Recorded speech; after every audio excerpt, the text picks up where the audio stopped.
And now I'm going to change the subject for a few moments to something else that I would like to discuss. And that is one of the weaknesses that we find in the Orthodox world, not universally of course, but one of the weaknesses that we do find, and we find among other Christians, and particularly fundamentalists and some evangelicals,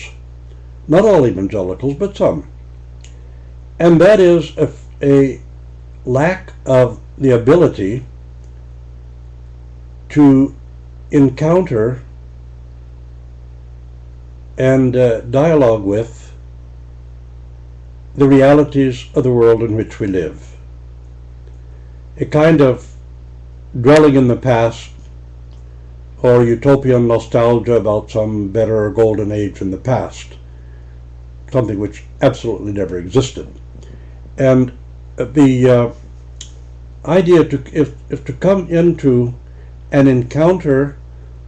with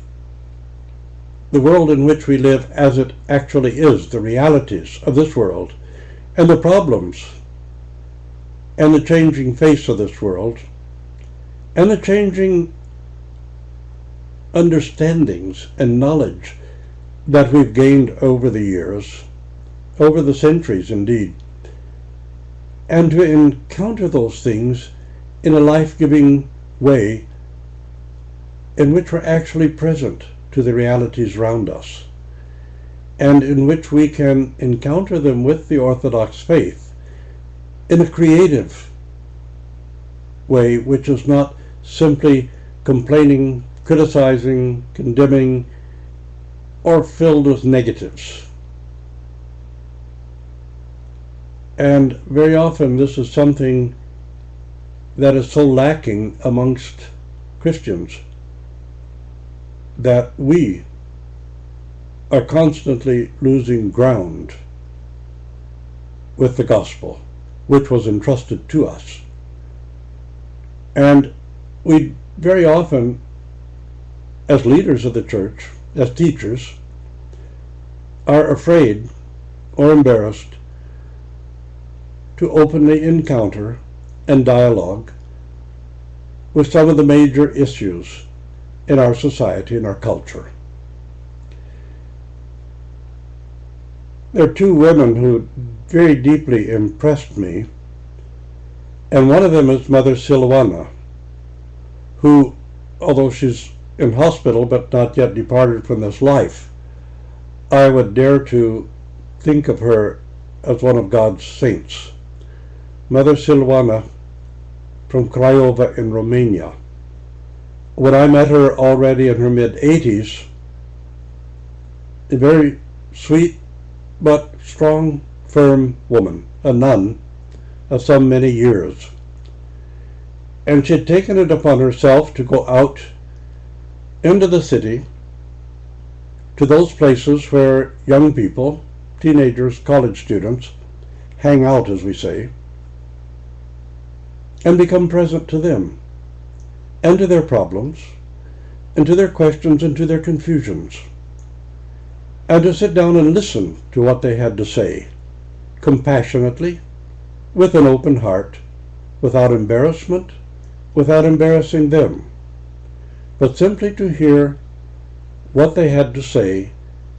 and to respond with whatever wisdom God gave her. And not full of criticisms, not saying, oh, this is horrible, you're a wretched sinner, and things like that, but with a compassionate heart. And as they came to trust Mother Silana, they could come to her with any question, whether it was about premarital sex or sexuality or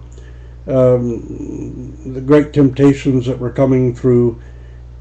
the entry of Romania into consumer capitalism and the European Union, which pose enormous moral conflicts between materialism, consumerism, and spiritual life. And Mother Silana could answer them all,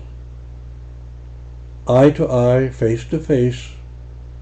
without embarrassment, without stuttering or stammering or looking for words or euphemisms. And I asked her one time, when I visited her in her convent, why she had developed this ministry. And she told me, well, most of the priests are either too embarrassed or too arrogant to go out and really listen to the young people and really hear what they had to say and really hear what their burdens and their struggle and their problems are. So I decided I would go and do it myself. And we will never know how many hearts she's mended, how many spiritual lives she's resuscitated, how many souls she's redeemed from bondage and darkness, how many people have been turned away from destruction toward something better, and by the genuine co-suffering love of this Mother Silana, this nun, this glory of Craiova. And it's deeply moving that a woman in her finally her late 80s, that teenagers and young college students would travel some distance to come to her convent to pour out their souls to her and talk to her, and be received with such openness of heart, such love, such lack of judgment, condemnation, such care and compassion, that she could actually serve for their healing rather than burdening them with guilt, or rather than closing her ears to the realities of the age and era in which we live and the serious problems and the major issues which we have to face and deal with, but to deal with them in a realistic way rather than the kind of sort of hidden, embarrassed, awkward way that they're often dealt with. And I have an enormous reverence for Mother Silana, and I think one of the greatest spiritual blessings of my entire life was simply to sit at table with her and have coffee and listen to her story. Another one, a nun who's, I don't know that I've ever known her name.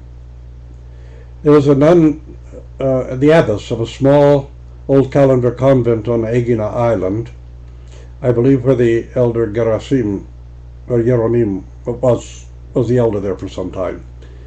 She was 97 years old, used a walker, of course, to get around. And the day I got to visit with her, a whole group of young people, and very young people, mostly young men, but some young women as well, had come all the way from Athens by ferry boat to the island of Egina to see her. And she was so full of graciousness and a marvelous sense of humor that it was absolutely awesome. Here's a woman who knew very well that she had perhaps less than a year or less than 6 months to live at 97 years old, who was so joyous and so full of good humor, and to whom these young people felt drawn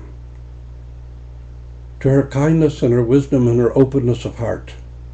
and her ability to come to grips with the really challenging issues of our day in a perfectly open and humble and loving manner. And this is something that is so lacking in the Orthodox Church today, that when one finds it, it's really like finding that pearl of great price. So I want to say that we need to be able to come into an intelligent, educated, and honest discourse with the issues and the strife and the problems of this day that affect people in their individual spiritual lives. And that's very difficult, because honesty and integrity are little valued, but covering one's tail is very important and very highly valued. And this prevents us from having honesty and integrity in dealing with many of today's problems. Well, being a retired hierarch, I think perhaps I have more leeway to do that than others.